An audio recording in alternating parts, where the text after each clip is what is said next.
First of all, congratulations on your album. Thank you. Sounds amazing, so it's really good. This was released in August, Yes. and in a couple of months now since the release, then you had some time to read the reactions from the press, from the fans. How has been the feedback so far? The feedback was very good, we have to say. We can be very zufrieden. We, we can be very happy with the results so far. I can remember 2 or 3 bad reviews, but they are always present, those reviews. Right. It's very good.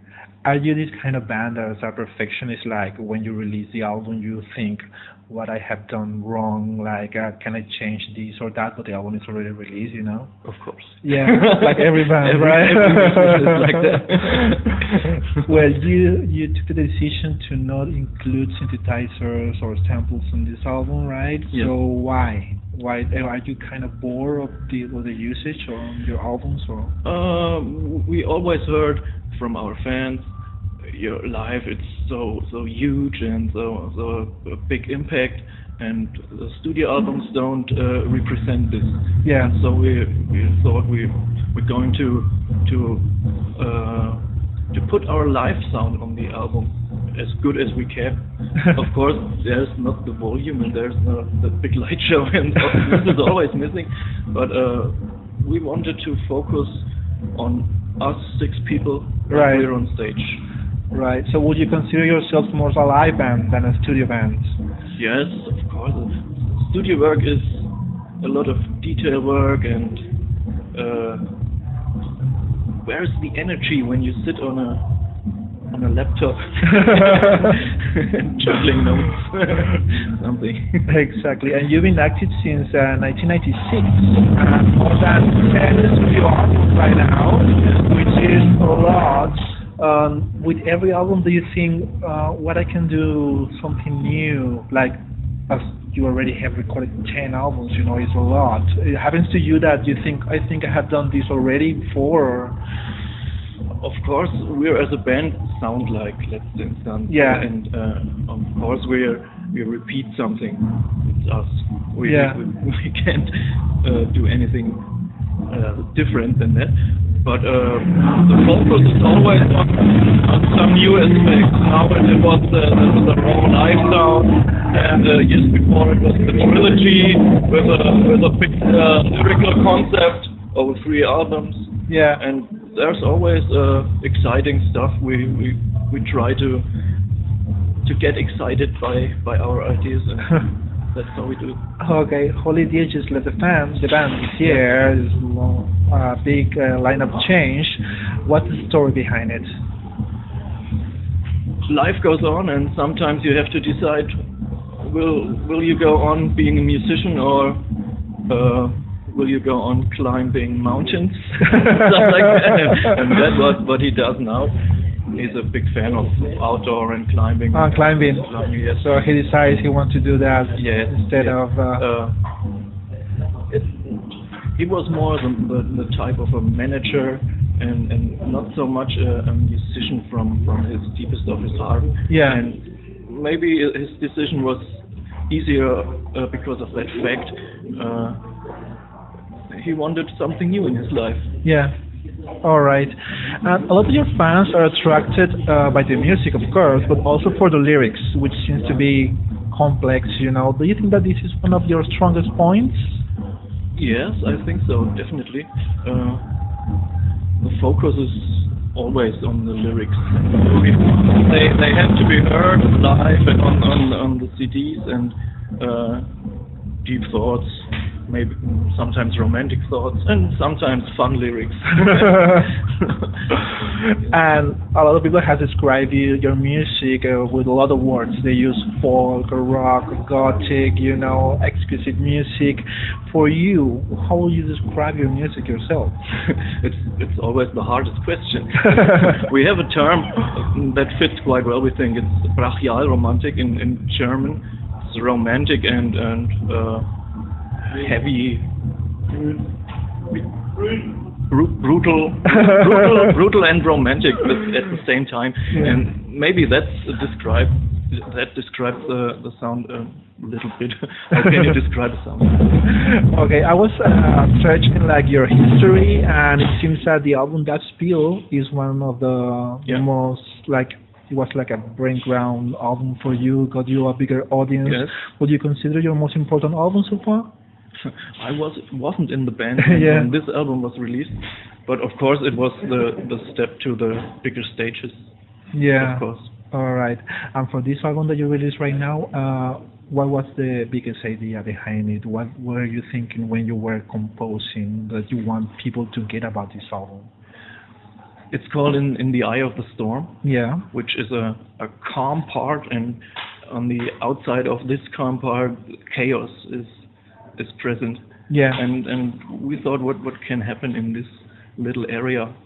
You will go out and meet the chaos again, and those were the thoughts. Life has to go on. Yeah. You have sometimes a phase where you think about it, and then you have to go on out into the chaos and get the next challenge. Right. Oh, well, in your career you have done a couple of cover versions. Yes. One of my favorites is Helden from David Bowie. Oh, I like it very much too. Exactly, but what do you think is the next one? Or what would you like to do? Which cover version would you like to cover now? To be honest, we haven't thought about this fact not in years. It's a good question. Yeah, which song maybe would you say, which song comes first to your mind? Say, I want to do that. I'm a big David Bowie fan, maybe. Yeah. Something like that will appeal again, but who knows? I'm a bit surprised by this question. Okay.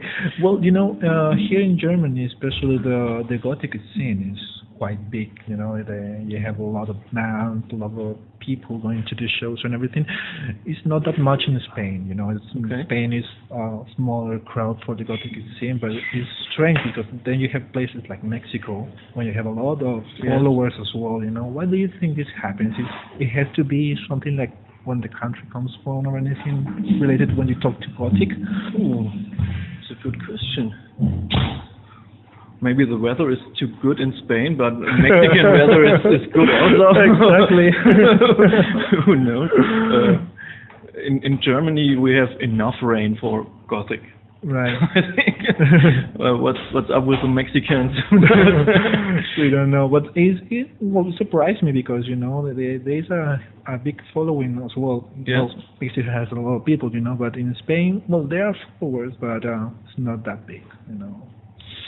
I'm surprised too. Maybe the theory that the nicer the weather is and the warmer the sunshine, the less Gothic music is there.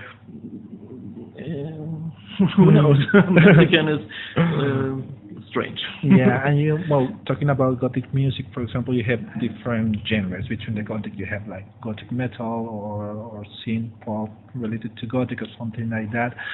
For you yourself, what does Gothic mean? For me, it means nothing. Nothing. Nothing. No. You don't consider yourself as Gothic.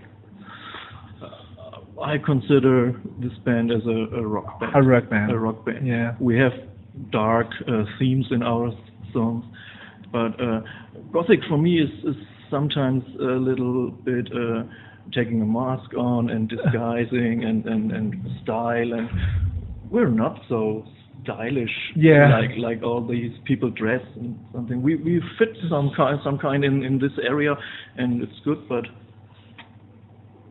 it's not the purest Gothic band. You can have just normal guys having fun and playing the music they like, right? Yes. Yeah. Well, you've been in a band since 1996. Do you think that you have the recognition that you deserve for all the music you have done? Like people, of course not.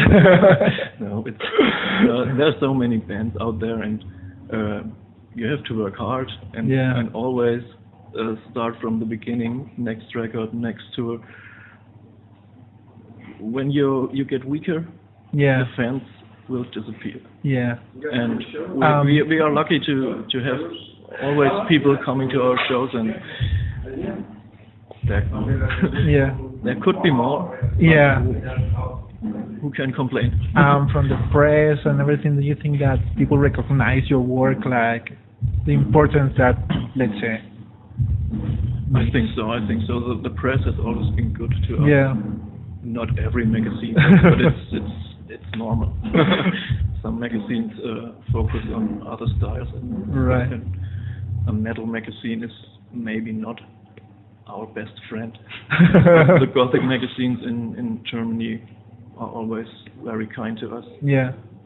Have been, will be, hopefully. Okay. Do you prefer venue concerts like this one, or do you think that your sound maybe works better in a festival? I think both is okay.